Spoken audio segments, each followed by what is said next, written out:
Aharon. Aí em seguida vem o nome dos filhos de Aharon: Nadav, Abihu, Elazar e Itamar. Os filhos de Aharon. Eu já falei que algumas vezes os nomes que aparecem no texto bíblico não são apenas nomes, até porque no passado, quando um homem dava um nome aos seus filhos, né, normalmente eram as mulheres que davam, ele não estava dando apenas um nome que ele considerasse um nome simpático, um nome, né, condizente com seu gosto. Mas esses nomes eles eram dotados de uma profunda expectativa de que aquele ser estivesse impregnado daquele desejo que aquele nome reportava, de que aquele ser estivesse impregnado daquela função, missão, indicativo do que aquele nome apontava. Então, era o que era necessário de ser. Então, se escolhia o nome de um filho pensando nisso, nas coisas que são necessárias, coisas que são fundamentais em sua época.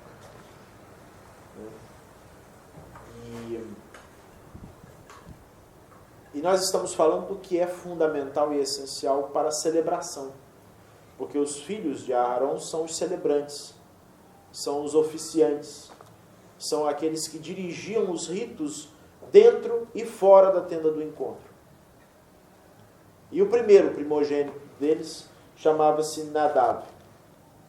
E Nadav quer dizer algo muito curioso. Nadav quer dizer bom humor. Então, longe do que se possa imaginar, hoje em dia, do que vem a ser um ritual, com a pompa e a formalidade mórbida do que os rituais acabaram se tornando, o que Aharon considera ser o elemento mais importante para que um ritual se dê é a alegria, é o bom humor. Depois é que o rito se tornou uma formalidade mórbida e bajulativa do sagrado. De barganha. Sim, bajulativa para gerar barganha. Porque os rituais se tornaram a imagem e semelhança da relação entre o vassalo e o rei, que precisa bajular o rei para que o rei lhe conceda favores. Então vira uma ladainha interminável de me dê isso, me dê aquilo, me abençoe com isso, me abençoe aquilo. Você que é grandioso, que é isso, que é aquilo, que é maravilhoso, não tem para ninguém, etc. e tal. E as pessoas consideram que isso seja um ritual autêntico. Onde é que está o bom humor nisso? Eu não sei. Desde do tempo de Moisés para trás, e ainda ao longo de algum tempo, né? Depois de Moisés, ritual era festa. Festa. Isso é ritual. Ritual é festa. E é tudo que uma boa festa pode ter. Se não for festa, não é ritual. É morbidez, é ladainha, é barganha, é repetição hipnótica, é lavagem cerebral. É tudo isso que acontece quando você fica, né, na mesmice de uma formalidade temerosa para obter alguma coisa. Ritual é festa. Desde que o mundo é mundo, é isso. E é triste ver como muitas tradições de raízes essenciais perderam isso. perderam esse sentido. Perderam essa conexão, perderam essa sensibilidade. Se tornaram excessivamente espiritualidade de salão.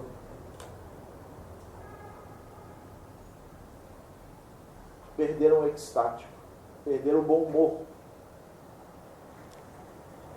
Em seguida, dentre os filhos de Aaron, Abihu, sobriedade.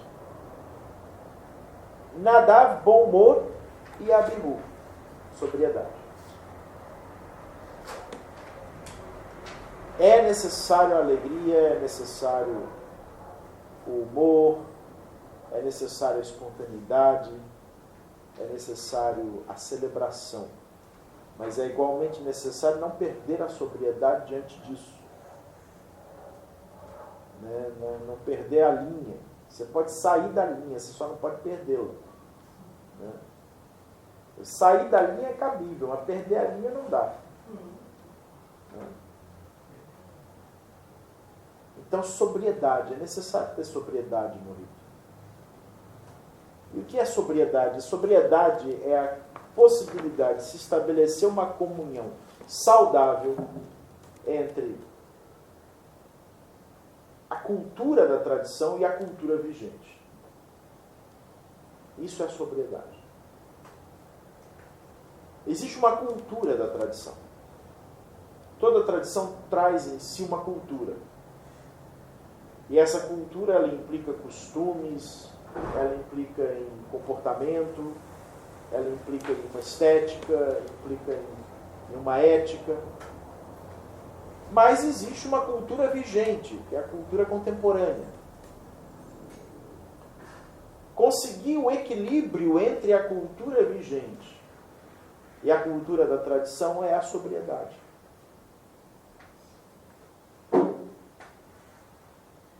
Porque se eu seguir só a cultura da tradição, tendo como referência a cultura antiga, em alguns momentos eu posso ferir demasiadamente a cultura vigente, ao ponto do rito perder sua sobriedade. Porque por mais que possamos estar submersos numa cultura de uma tradição, nós somos homens e mulheres de uma cultura vigente. Então, o nosso olhar para determinadas coisas, mesmo dentro do rito, mesmo dentro de uma tradição, continuará sendo, a grosso modo, um olhar contemporâneo. E é fato isso. Vou citar um exemplo. Lá no tempo de Lamar, por exemplo, em alguns ritos, não em todos, mas em alguns ritos, as Kedeshai, que eram mulheres sagradas, dedicadas à conexão com um nível de maior proximidade com as deusas, em alguns ritos, faziam esses ritos com os seios desnudos. E isso foi durante muito tempo assim. Mas isso acontecia em uma época onde a cultura vigente não tinha uma relação de erotização com os seios. Então não havia problema. Hoje isso não é cabível. Apesar disso ser cabível na cultura da tradição, não é cabível porque dentro do olhar da cultura vigente, né, isso não seria sustentável. Isso me faz lembrar uma ocasião que eu assisti uma entrevista, era uma antropóloga, mulher, entrevistando as índias Yanomamis. E as índias acharam muito curioso porque que ela estava usando uma camisa. Porque que ela não estava com os seios de fora. E ela explicou que os homens brancos se sentiam excitados vendo os seios da mulher. E as índias começaram a rir. E ela perguntou, vocês estão rindo por quê? Ela praticamente disse que os homens brancos eram retardados, porque só os bebês se sentiam atraídos pelos seios, né? Então ela perguntou, mas eles são bebês? Eles ainda pensam como bebês? Quase isso. E elas acharam muita graça nisso, elas acharam isso ridículo. Porque era cultura. E efetivamente, né, os índios que não tiveram essa influência da cultura vigente, né, da cultura contemporânea, eles não veem nenhum traço, não só os índios, mas algumas nações africanas não veem nenhum traço de erotização no seio feminino. Né? Enquanto que em algumas culturas urbanas, há erotização até no calcanhar, como em alguns nichos culturais muçulmanos. Se a mulher mostrou o calcanhar, é um convite ao estupro. Né?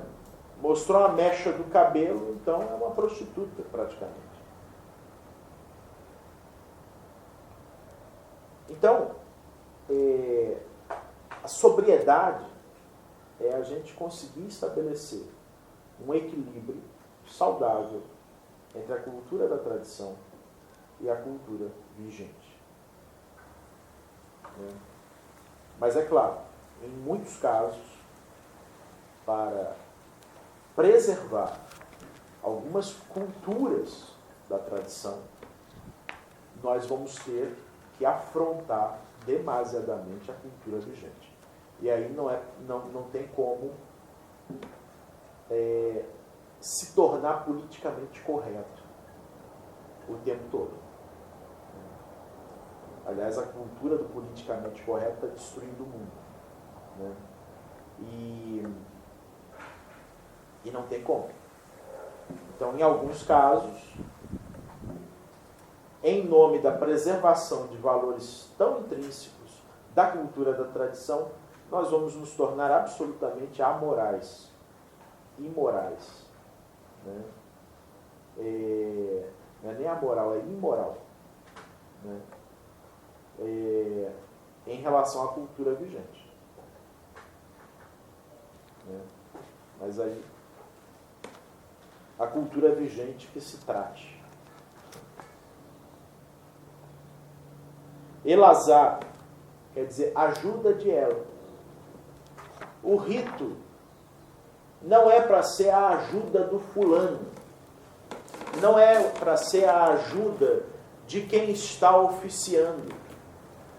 Quem está oficiando é meramente o maestro. Mas não é dele que sai a música. Ele meramente orquestra. E tampouco o que recebemos como um achuato, por exemplo, vem de alguém. Vem porque alguém te fez uma cura, botou a mão na sua cabeça, ou porque te abençoou. Né? Isso vem de ela. Isso vem do sagrado.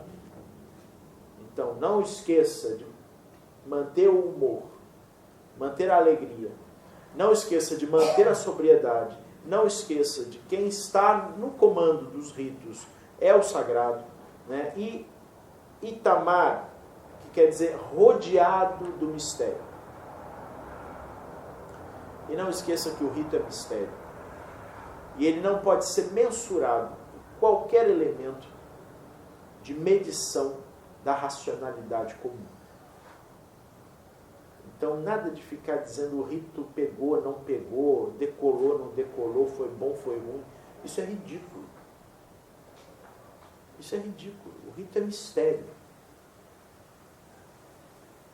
Ainda que fique todo mundo deitado no chão, no meio do achuato, não tem como você dizer se isso foi bom ou foi ruim. Não tem como bater palma, né, quando as pessoas gritam. E nem fazer cara feia quando elas não gritam. Não tem como ficar dando nota. A gente tem que parar de ficar dando nota. Aquele momento do ritual foi bacana. Aquele momento já não foi tão bom assim. As pessoas não estavam bem.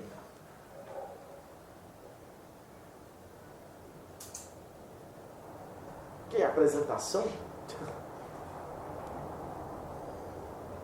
Vale nota?